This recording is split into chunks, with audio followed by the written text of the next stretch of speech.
നിലമ്പൂർ ഉപതെരഞ്ഞെടുപ്പ് നടക്കുന്നതിന് മുന്നോടിയായി തന്നെ തൃണമൂൽ കോൺഗ്രസിനെ UDFിലെ അസോസിയേറ്റ് പാർട്ടിയാക്കാൻ നിലവിൽ തീരുമാനമായി. ഹൈക്കമാൻഡ് അനുമതി ലഭിച്ചു കഴിഞ്ഞാൽ ഉടൻ തന്നെ പ്രഖ്യാപനമുണ്ടാകും. തൃണമൂൽ കോൺഗ്രസിനെ മുന്നണിയിൽ ഉൾപ്പെടുത്തുന്നത് പിന്നീട് തീരുമാനിക്കുമെന്നാണ് സൂചന. ഘടകകക്ഷിയായി പരിഗണിക്കാതെ സഹകക്ഷിയായി പരിഗണിക്കുന്ന രീതിയാണ് അസോസിയേറ്റ് പാർട്ടി എന്നത്. അസോസിയേറ്റ് പാർട്ടി മുന്നണിക്കകത്ത് നിൽക്കുന്ന പാർട്ടി ആയിരിക്കുകയുമില്ല. ഇക്കാര്യത്തിൽ വ്യക്തത വരുത്താനാണ് കഴിഞ്ഞ ദിവസം ചേർന്ന യോഗത്തിൽ പ്രതിപക്ഷ നേതാവ് VD സതീശനെ ചുമതലപ്പെടുത്തിയിരുന്നത്.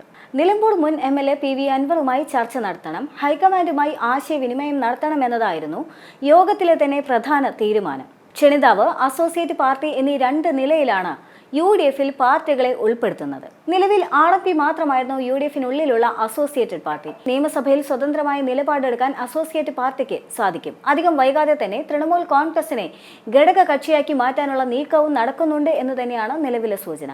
തൃണമൂൽ കോൺഗ്രസിനെ ഉൾപ്പെടുത്തുന്നതിൽ ഘടക കക്ഷികൾക്ക് എതിർപ്പില്ല എന്നാണ് ഇപ്പോൾ ലഭ്യമാകുന്ന വിവരം. എന്നാൽ അതേസമയം തന്നെ PV അൻവർ ഇന്ന് ബംഗാളിലേക്ക് പോകും എന്ന തീരുമാനങ്ങൾ വന്നിരുന്നു. എന്നാൽ ബംഗാളിലേക്ക് പോകേണ്ടതില്ല എന്നതാണ് ഇപ്പോൾ പുതിയ തീരുമാനമായി പുറത്തുവരുന്നത്. ആരോഗ്യ പ്രശ്നങ്ങൾ കാരണം മമതയുമായുള്ള ഇന്നത്തെ കൂടിക്കാഴ്ച അൻവർ ഒഴിവാക്കിയെന്നും വാർത്തകൾ പരക്കുന്നുണ്ട്.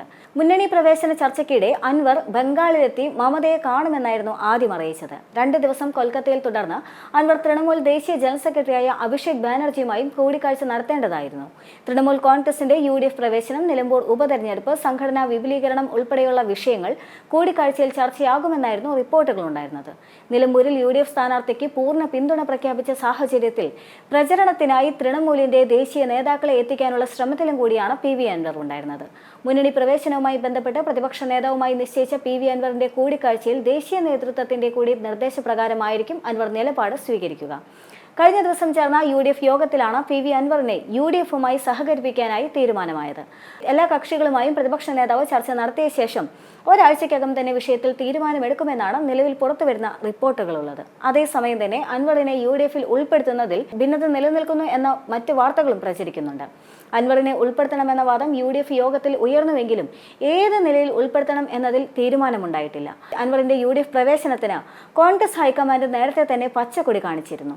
പ്രാദേശിക സഖ്യങ്ങൾക്ക് ദേശീയ നിലപാട് ബാധകമല്ല എന്നതായിരുന്നു ഈ വിഷയത്തിൽ കോൺഗ്രസ് ഹൈക്കമാൻഡിന്റെ നിലപാട്. മതേതര പാർട്ടികളെ ചേർത്ത് നിർത്തുന്നതിൽ തെറ്റില്ല എന്നും ഹൈക്കമാൻഡ് വിലയിരുത്തിയിരുന്നു.